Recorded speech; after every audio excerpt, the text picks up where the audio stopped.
Morning to all of you. तो सबसे पहले हम अपने वेल विशर्स जिन्होंने बहुत सारा कॉम्प्लीमेंट इंडिया एंड अब्रॉड से हमारे पिछले और फर्स्ट वीडियो के लिए भेजा, उन सबों को बहुत बहुत थैंक्स। और आज मैं आप लोगों के सामने फिर एक वैसा टॉपिक जो कि स्टूडेंट से लेके सोसाइटी के लिए बहुत ही इंपॉर्टेंट है, और ये टॉपिक से लोग डेली लाइफ में उनको हमेशा जरूरत पड़ता है। इसलिए हमने इस बार जो अपना टॉपिक चुना है और वो है ब्लड ग्रुप सिस्टम, जिसको कि पूरा हम लोग जानते हैं ABO ब्लड ग्रुप सिस्टम। चूंकि ब्लड का ट्रांसफ्यूजन या कोई आई कार्ड बनाना हो, ड्राइविंग लाइसेंस बनाना हो, हर जगह ब्लड ग्रुप टेस्टिंग की जरूरत हम लोगों को पड़ती है। और हम लोगों को लगता है कि एक बहुत बड़ा ये टेस्ट है, या इसकी जानकारी हम लोगों को बेसिक जानकारी होनी चाहिए, क्योंकि डेली लाइफ में कभी हम लोगों को ब्लड लेना होता है या कभी ब्लड हम लोगों को डोनेट करना होता है। तो आइए चलते हैं बहुत ही इंपॉर्टेंट टॉपिक, जो कि स्टूडेंट्स के एग्जाम के लिए भी और सोसाइटी के डेली लाइफ के लिए भी बहुत ही इंपॉर्टेंट है। और इसको हम लोग शुरू करते हैं सबसे पहले इसके डिस्कवरर लैंड स्टीनर से। लैंड स्टीनर ने एबीओ ब्लड ग्रुप सिस्टम को अर्ली 1900 ईयर्स में डिस्कवर किया था, और उन्होंने देखा कि जिस तरह से डिप्लॉयड ऑर्गेनिज्म में किसी भी कैरेक्टर्स को कंट्रोल करने के लिए हर जीन के लिए दो कॉन्ट्रास्टिंग कैरेक्टर एलील्स थे, लेकिन इसमें एक अलग तरह का उन्होंने फीचर देखा। और चूंकि ये जो जीन्स था या ये जो कैरेक्टर्स था, ये कंट्रोल हो रहा था 3 डिफरेंट एलील्स से, और उस एलील का इन्होंने नाम दिया IA, IB और I0। I for agglutinogen. Again repeat कर रहे हैं, I स्टैंड्स फॉर एग्लूटिनोजेन, या इसी को दूसरे फॉर्म में एंटीजेन भी बोलते हैं। तो ये 3 डिफरेंट एलील्स था, और हम जानते हैं कि जब भी स्टडी करना होता है तो एट ए टाइम हम एक जीन का 2 ही कॉन्ट्रास्टिंग एलील्स का स्टडी कर सकते हैं। तब और ये केस किसका था, इसमें तब इन्होंने इसका नाम दिया मल्टीपल एलील। मल्टीपल एलील है क्या? मल्टीपल एलील उसको कहते हैं जिसमें किसी एक पार्टिकुलर जीन के लिए 3, ध्यान रखिएगा, 3 एलील्स या 3 से ज्यादा एलील का स्टडी हो या रिस्पॉन्सिबल हो, तो उसको मल्टीपल एलील्स कहते हैं। और इसके फेनोमेनन इनहेरिटेंस को के स्टडी को, मल्टीपल एलील्स के इनहेरिटेंस के स्टडी को मल्टीपल एलीलिज्म कहते हैं। ऑब्वियस है कि इसको स्टडी करने के लिए, चूंकि एक इंडिविजुअल में संभव नहीं था, तब इन्होंने पूरे पॉपुलेशंस को स्टडी के लिए पूरा फ्रेम किया। और जब इस 3 डिफरेंट एलील्स का वेरियस कॉम्बिनेशन बनाया गया पूरे पॉपुलेशन में, तो टोटल 6 तरह का वेरियस कॉम्बिनेशन मिला, जो आप यहां पे देख रहे हैं। IA, IA, IA, I0, IB, IB, IB, I0, IA, IB, I0, I0। ये 6 तरह का डिफरेंट एलीलिक कॉम्बिनेशन पॉपुलेशंस में था। अब जब ये बात आया और इसकी जो पूरा इनहेरिटेंस की स्टडी 1924 में की गई, तो चूंकि ये जो डिफरेंट अभी हम बताए कि एंटीजेंस है, और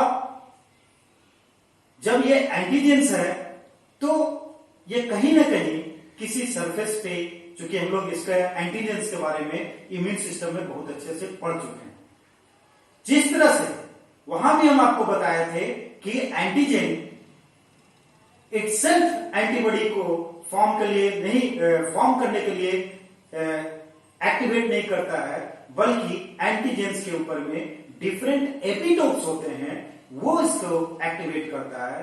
सेम ये जो एंटीजेंस है ये आरबीसी सेल के सरफेस पे होगा, और इसमें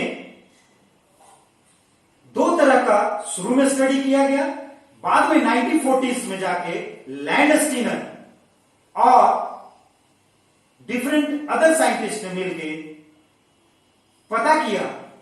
सबसे पहले चूंकि एक और अलग तरह का एंटीजेंस जिसको आरएच एंटीजेंस के रूप में, चूंकि सबसे पहले ये रेसस मंकी में आइडेंटिफाइड हुआ था, इसलिए उसी रेस्पेक्ट में इसको आरएच एंटीजन कहा गया। तो हम देखेंगे कि ए एंटीजन, बी एंटीजन और आरएच एंटीजन किस तरह से सरफेस पे आके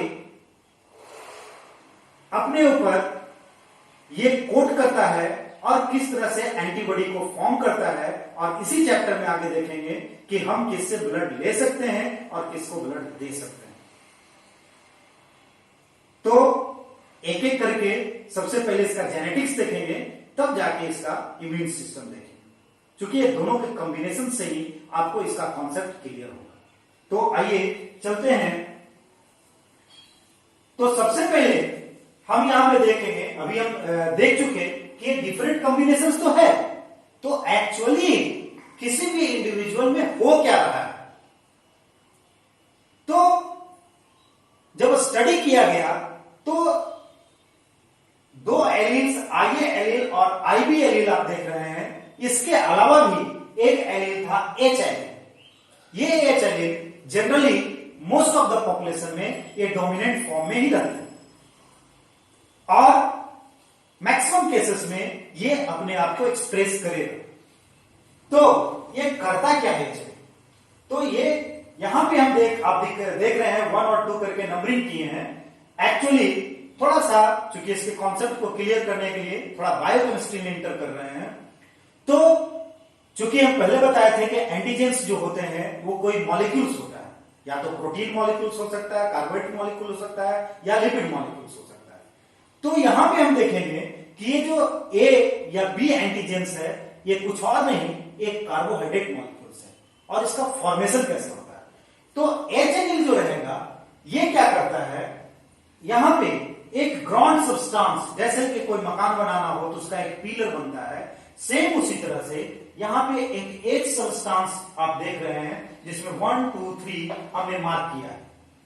ये 1 2 3 जो मार्क किया है यहां पे हमने लिखा है कि it is a 3 carbohydrate molecules, इसमें 3 कार्बोहाइड्रेट मिला हुआ रहता है। ऑब्वियस है कि जो ये एक एच सब्सटेंस बनने के प्रीकर्सर मॉलिक्यूल को एच सब्सटेंस प्रीकर्सर मॉलिक्यूल करें, और ये दो कार्बोहाइड्रेट मॉलिक्यूल से, दो डिफरेंट कार्बोहाइड्रेट मॉलिक्यूल से, फर्स्ट वन गैलेक्टोज और second one N acetyl glucosamine. ध्यान रखिएगा, गैलेक्टोज और एन एसिटाइल ग्लूकोसामीन ये डाइसैकेराइड मॉलिक्यूल्स है। एच एन एक थर्ड मॉलिक्यूल्स फ्यूकोज को जोड़ के इसको ट्राइसैकेराइड मॉलिक्यूल्स बनाता है। यहां तक सारे जितने भी 6 कॉम्बिनेशंस है यहां तक ये कॉमन होता है और ये सब पे बनता है, जिसको कि चूंकि अभी हम बताए कि ये सबके सरफेस पे आरबीसी मान लिया, हम इसको मान लेते हैं, तो आरबीसी के सरफेस पे ये ग्राउंड सब्सटेंस सब पे जाएगा, और आरबीसी का जो मेम्ब्रेन, कोई भी सेल मेम्ब्रेन जो होता है वो लिपिड्स का होता है। तो इसलिए हम कह सकते हैं लिपिड्स के साथ ये कार्बोहाइड्रेट मिल जाएगा तो ग्लाइकोलिपिड बनाएगा। तो जितने भी एंटीजन मॉलिक्यूल्स है वो ग्लाइकोलिपिड्स। तो यहां पे आप आरबीसी के ऊपर में अभी हम एक तीसरा जो आरएच एंटीजन को अभी डिस्कस नहीं करते हैं, जैसे थोड़ा देर बाद में इसको डिस्कस करूंगा। पहले हम 2 एंटीजन को लेके चलेंगे, ए और बी। तो आप देखिएगा ये ब्लू कलर से 3 ट्राइसैकेराइड मॉलिक्यूल सबके सरफेस पे देख रहे हैं। तो इसका मतलब है जितने भी आरबीसी का सरफेस होगा उस पे एच सब्सटेंस तो होगा, लेकिन ये क्या है, कॉमन है। तो जो कॉमन होगा वो सबके लिए ये हो गया, कॉमन हो गया। तो अलग क्या है? तो अलग देखिए, फर्स्ट 2 कॉम्बिनेशंस देखिए। यहां जो 2 कॉम्बिनेशंस बन रहा है, या तो किसी इंडिविजुअल में आईए का कॉम्बिनेशन हो, जीनोटाइप्स, और जीनोटाइप्स होता क्या है? तो ये डिफरेंट एलीलिक कॉम्बिनेशंस को या जेनेटिक कंस्टिट्यूशन को जीनोटाइप्स करते हैं, और इसका जो ऑब्जर्वेबल फॉर्म होगा और कंट्रोल होगा जो जीनोटाइप से, दैट इज कॉल्ड फिनोटाइप। तो ये दो डिफरेंट कॉम्बिनेशन में IA और IA और IA और I0, ये दोनों क्या करेगा? ऑब्वियस है कि इसमें अभी पहले बताया कि डोमिनेंट एलील्स है, ये रहेगा तो अपना एक्सप्रेशन शो करेगा। तो ये कैसे शो करता है?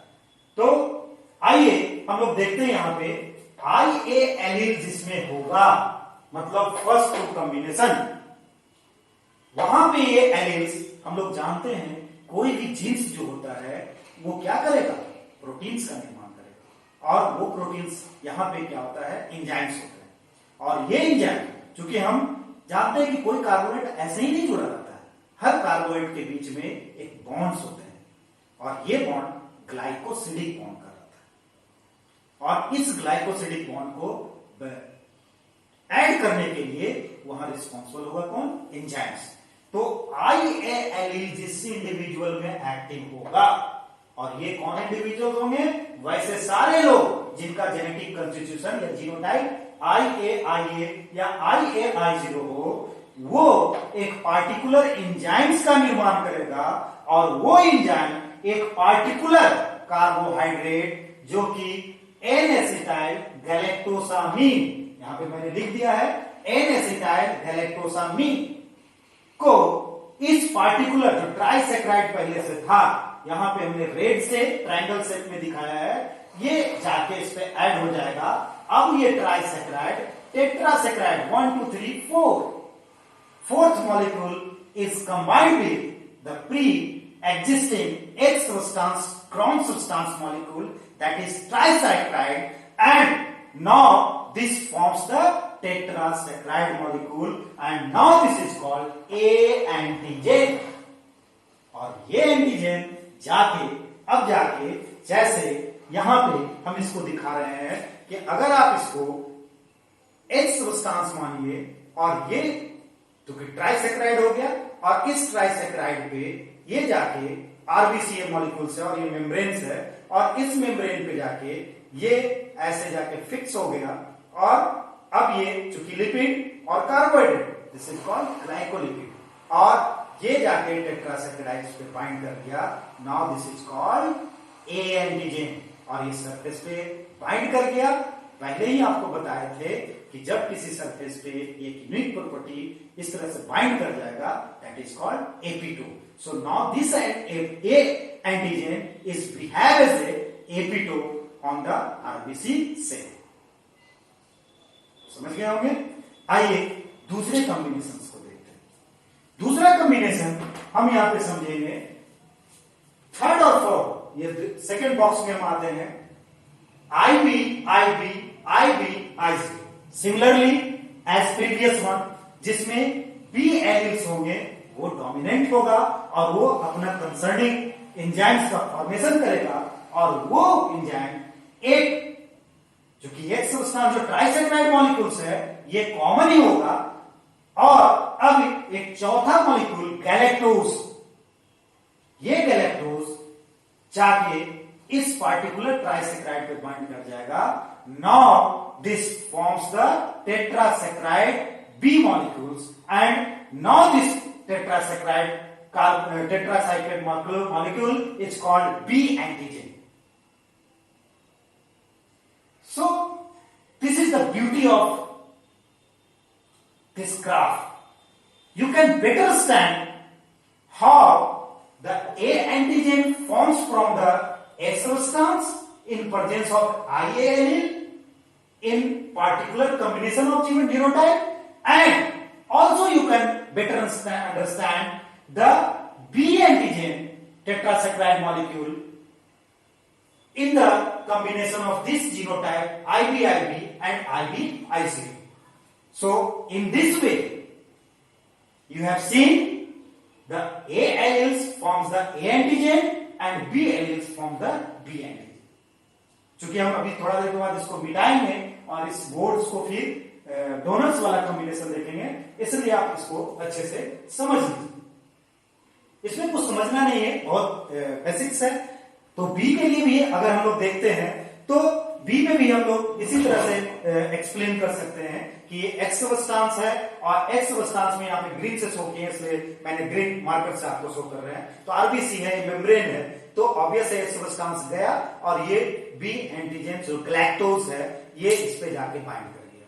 अब ये सरफेस पे आ गया, lipids, carbohydrate, tetrasaccharide molecule, but this is a different. So this is now this forms the tetrasaccharide B epitopes on RBC cells. Now this molecule behave as a epitope, but in the different way. So इसको मैंने क्या किया है? Just I have represented it in a circle form. अब एक और combination देखेंगे, पांचवा, जिसमें IAIB दोनों जीनोटाइप्स, मतलब ये जीनोटाइप्स में दोनों एलिल्स हो, तो ये डोमिनेंट एलिल है। तो हम बताए थे कि ये हमेशा एक्सप्रेस करेगा ही करेगा। तो ये अपना कैरेक्टर, चूंकि ये देखिए एक्स सबस्टांस बनाते जा रहा है, तो ये अपना कैरेक्टर शो करेगा, ये अपना कैरेक्टर शो करेगा। तो वैसे इंडिविजुअल्स में ये तीसरा वाले ग्रुप में आ जाएंगे, जिसमें आप देख रहे हैं ए भी अपना कैरेक्टर शो कर रहा है और बी भी अपना कैरेक्टर शो कर रहा है। सो ये एक स्पेशल केस है कोडोमिनेंस का। कोडोमिनेंस किसको कहते हैं? वैसा जीनोटाइपिक कॉम्बिनेशन जिसमें जब एलिल्स हेट्रोजाइगस कंडीशन में हो, जब एलिल्स हेट्रोजाइगस कंडीशन में हो और दोनों एलिल्स अपना कैरेक्टर्स इंडिविजुअली बिना एक दूसरे को अफेक्ट किए हुए, without influencing of each other, they are expressing itself independently. That is called codominance. So fifth case is the example of codominance. तो यहां पे ये भी और ए भी, ये दोनों शो करेगा। आप देख रहे हैं कोई किसी को अफेक्ट नहीं कर रहा, ये अपना एपिटोप है, ये अपना एपिटोप है। तो इस तरह के कॉम्बिनेशंस के लिए यहां पे ए बी ब्लड ग्रुप्स बोलते हैं, क्योंकि दोनों शो कर रहा है। और एक लास्ट 6th कॉम्बिनेशन जिसमें ना मतलब I0 हो, ना ए एलिल्स हो, ना बी एलिल्स हो। तो ऑब्वियस है कि ना ये होगा तो ना एन-एसिटाइल गैलेक्टोसामिन बाइंड करेगा और ना गैलेक्टोज बाइंड करेगा, तो उसमें सिर्फ एक सब्सटेंस ही रह जाएगा। तो एक्स सबस्टांस जो है एंटीजेनिक डिटरमाइनिंग साइट्स नहीं है, क्योंकि हम पहले ही बताए थे कि किसी भी एंटीबॉडी को फॉर्म करने के लिए, एंटीजन कैरेक्टर्स होने के लिए उसको इम्यून सिस्टम को मतलब इम्यूनोजेनिक होना था। तो ये जो मॉलिक्यूल्स है वो इम्यूनोजेनिक नहीं होने के कारण यहां पे इसको हम लोग ओ ग्रुप ब्लड ग्रुप्स नाम देते हैं, जिसके सरफेस पे आपका न ए एंटीजन है न बी एंटीजन। अब यहां पे थोड़ा सा एक केस आया था, चूंकि ये बहुत ही फेमस केस है, बॉम्बे फिनोटाइप। बॉम्बे फिनोटाइप में क्या हुआ कि बॉम्बे में हॉस्पिटल्स में एक लेडी थी जिसके पेरेंट्स का जीनोटाइप्स IAIB था और उसके बच्चों का भी ब्लड ग्रुप्स O के अलावा था, A और B था। तो ऑब्वियस है कि वो बी डोनर तो थी, इसका मतलब है उसके पास ए या बी एलिल्स था। लेकिन जब उसको ब्लड टेस्ट उसका किया गया, उसको ऑपरेशन होना था, मेडिकल ट्रीटमेंट होना था, तो जब ब्लड ग्रुप टेस्ट किया गया तो वो ब्लड ग्रुप हुआ। अब ये बहुत आश्चर्य की बात है कि जिसके पास ए या बी एलिल्स रहते हुए उसमें कैसे वो ब्लड ग्रुप्स होगा। तब स्टडी करने के बाद पता चला कि बहुत ही रेयर केस में, बहुत ही रेयर केस में, ये जनरली नहीं होता, रेयर केसेस में एच एलिल रिसेसिव हो। तो एच एलिल रिसेसिव हो गया तो ऑब्वियस है कि फ्यूकोज बाइंड नहीं करेगा, और जब फ्यूकोज बाइंड नहीं करेगा तो जो हम पीलर की बात की, एक्स सबस्टांस की बात की, ये एक्स सबस्टांस का फॉर्मेशन ही नहीं होगा। और जब एक्स सबस्टांस का फॉर्मेशन नहीं होगा, जब पिलर ही नहीं होगा, तो आप दीवार क्या चिपके लगाएंगे? सेम उसी तरह से ये एक्स सबस्टांस बना ही नहीं, और जब एक्स सबस्टांस नहीं बना तो ये अपना मॉलिक्यूल्स या ये अपना मॉलिक्यूल्स उस पर जोड़ नहीं पाया, और जब जोड़ नहीं पाया तो उस पर ये जो टेट्रासैकराइड जो एंटीजेंस था वो रिप्रेजेंट नहीं कर पाया। तो ए या बी रहते हुए भी एच एलील अगर रिसेसिव है तो वहां पे वो ब्लड ग्रुप शो कर देगा, जबकि फिनोटाइपिकली तो वो ब्लड ग्रुप थी, लेकिन जीनोटाइपिकली वो ब्लड ग्रुप नहीं थी। और इस स्पेशल केस को बॉम्बे फिनोटाइप कहा गया। तो ये इतना था स्टोरी कि किस तरह से ए और बी एंटीजेंस किसी आरबीसी पे आता है। अब हम लोग देखते हैं कि किस तरह से फॉर्म करेगा। चूंकि इसको समझने के लिए हम लोग इस पूरे चार्ट्स को हम लोग को बनाना होगा, और बहुत मजेदार है, इंटरेस्टिंग है। आप इसको अच्छे से समझिएगा तो आप अपने से बना सकते हैं। इसको रटने की जरूरत नहीं है, लोग इसको रटते हैं, रटने की कोई जरूरत नहीं है, आप आराम से इसको समझ सकते हैं।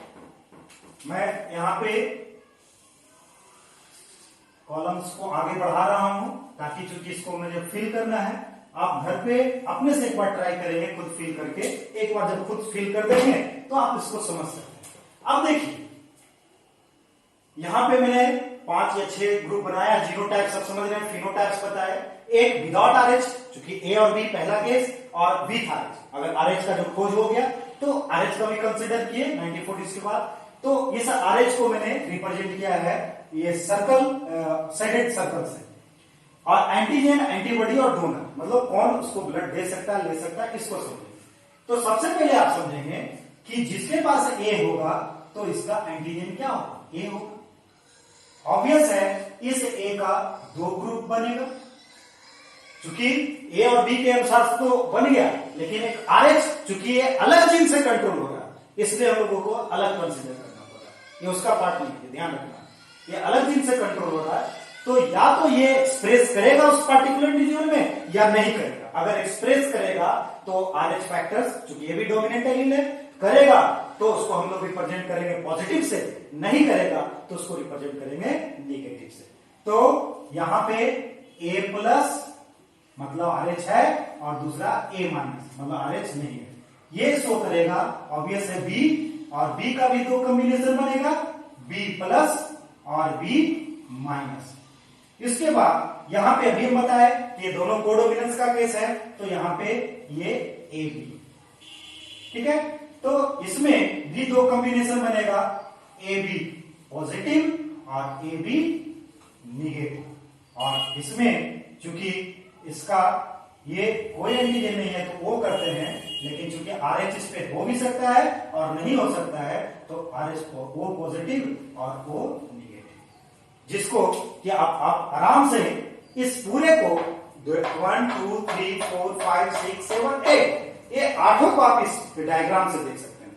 चूंकि आरबीसी सेल हम जानते हैं कि इसका इंपॉर्टेंस क्या है, और ये आरबीसी सेल के अंदर में हीमोग्लोबिन होता है, और उसके अंदर आयरन्स होते हैं जो ऑक्सीजन मॉलिक्यूल्स को बाइंड करके लंग्स से टिश्यू और सेल तक पहुंचाता है। और वो जानते हैं कि रेस्पिरेटरी रिएक्शंस में बहुत ही फायदे, बहुत ही इंपॉर्टेंस इसका रखता है। तो अगर आरबीसी नहीं रहेगा तो पेशेंट जो है या वो इंडिविजुअल एनीमिक हो जाएगा। तो इसका इसलिए इंपॉर्टेंस है। और अब देख रहे हैं ए प्लस मीन्स क्या? कोई भी आरबीसी सेल, बहुत गौर से देखना है, कोई भी आरबीसी सेल जिसके सरफेस पे ए एंटीजन होगा और प्लस मीन्स बताया आरएच एंटीजन होगा। तो ए एंटीजन दिख रहा है यहाँ पे, और उसके साथ यहाँ पे हम लोग शेडेड स्लीव से लिखा है तो ये हो जाएगा ए पॉजिटिव आरबीसी सेल। ऑब्वियस है, तो वैसे ए सेल, ए आरबीसी सेल जिसके पास आरएच नहीं, तो वैसे क्या कहलाएंगे? आरबीसी निगेटिव, मतलब ए निगेटिव। सेम इसी तरह से बी के केस में अगर आरएच है, ये शेडेड वाला है आरएच, तो बी और आरएच दोनों है तो बी पॉजिटिव, केवल बी है तो बी निगेटिव। ए और बी, ए एंटीजन भी है, बी एंटीजन भी है, आरएच एंटीजन भी है, मतलब तीनों एंटीजन इसके पास है, तो ये ए बी पॉजिटिव, इसके पास क्या हो गया ए बी निगेटिव, यहां पे ये छूट गया है, ये यहां पे दोनों होगा, ये राउंड वाला भी होगा और ये बी भी होगा और ए भी होगा।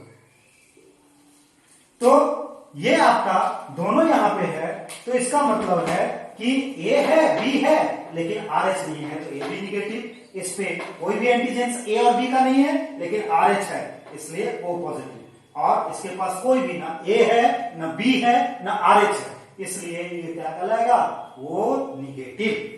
तो ये डायग्राम्स जिसने समझ लिया कि एक्चुअली ये है क्या, वो बहुत अच्छे से चार्ट्स को फिल कर सकता है और इसी से क्वेश्चन होते हैं। अब इस चार्ट को भरने से पहले एक की स्टेटमेंट देने जा रहे हैं, उसको आप गौर से समझिएगा। इसको हम लोग इम्यून सिस्टम में भी डिस्कस किए थे, उसमें मैंने बताया था कि कभी भी हमारा बॉडी, ध्यान रखिएगा, कभी भी हमारा बॉडी सेल्फ एंटीजेन या सेल्फ एपिटोप के अगेंस्ट में एंटीबॉडी नहीं बनाएगा। आई रिपीट इट, कभी भी हमारा बॉडी या हमारा सिस्टम या हमारा इम्यून सिस्टम सेल्फ एंटीजेन या सेल्फ एपिटोप के अगेंस्ट में एंटीबॉडी का फॉर्मेशन नहीं करेगा। वो अलग केस है ऑटो इम्यून सिस्टम का, तो उसको अलग से करेंगे, मतलब I am discussing about in normal cases. तो अब इस पे इसी कॉन्सेप्ट पे आगे हम लोग बढ़ते हैं। तो मान लिया है, अब देखना होगा, क्योंकि एंटीबॉडी के बनाने से पहले आपको देखना होगा कि इस इंडिविजुअल्स के पास क्या क्या एंटीजेंस है या एपिटोप है। तो आप यहां से डायग्राम से निकालते जाइए, ए पॉजिटिव के पास ए है और आर एच है, तो यहां लिख दीजिए A and R H. A negative के पास ओनली ए है, तो यहां लिख दीजिए ओनली ए। बी पॉजिटिव के पास केवल बी पॉजिटिव के पास बी एपिटोप भी है और आर एच भी है, तो बी एंड आर एच लिख देंगे। बी निगेटिव के पास ओनली बी है, तो ओनली बी लिखेंगे। ए बी पॉजिटिव के पास ए भी है, बी भी है और आर एच भी है, तो A B and R H लिखेंगे। उसके बाद ए बी निगेटिव के साथ, यहां देखिएगा गौर से, ए बी निगेटिव के साथ ए है बी है पर आर एच नहीं है, तो ओनली ए एंड बी। यहां पे देखेंगे ओ पॉजिटिव के पास आर एच है, ओनली आर एच, और इसके पास नो एंटीजेन।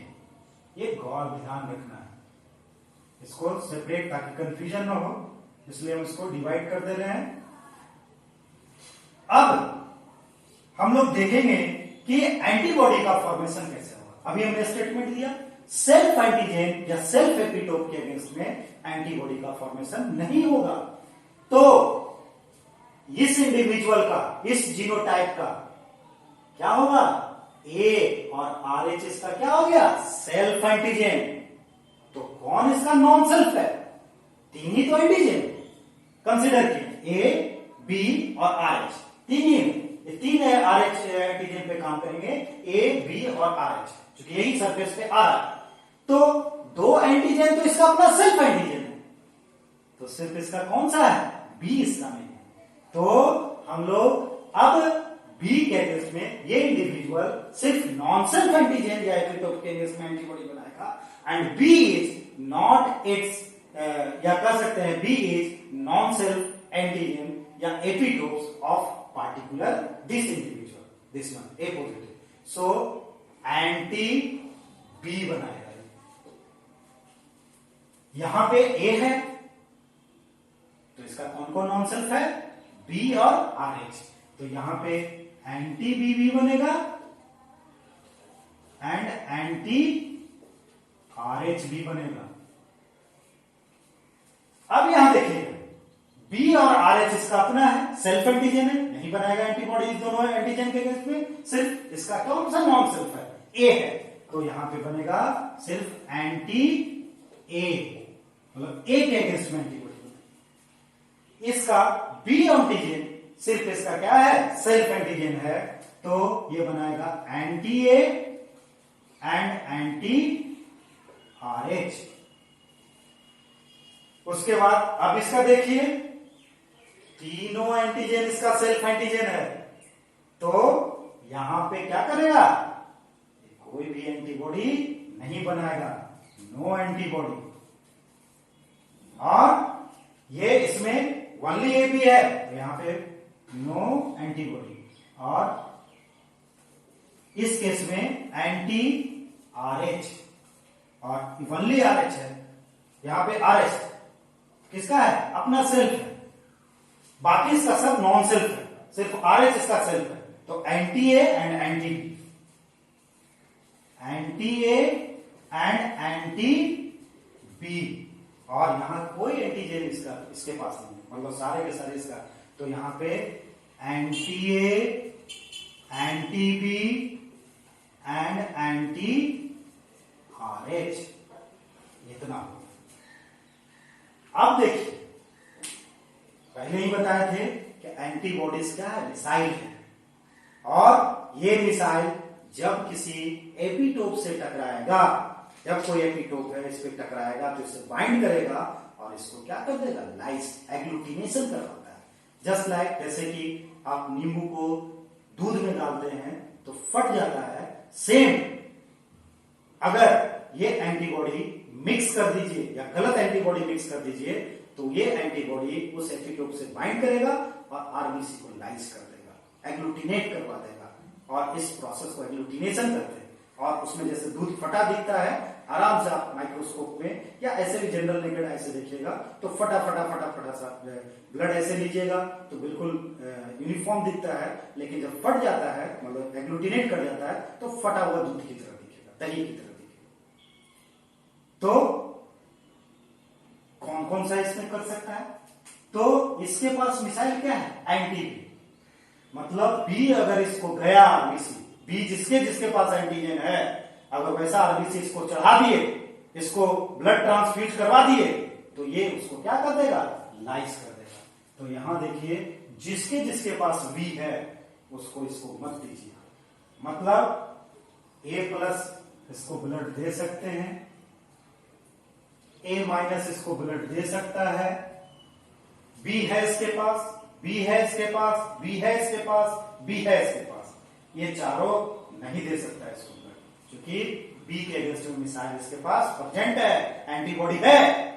तो सिर्फ अब कौन देगा, O positive and O negative, इतना लोग इसको डोनेट कर सकता है, इससे ही ब्लड ले सकता है ये इंडिविजुअल। अब देखिए इस इंडिविजुअल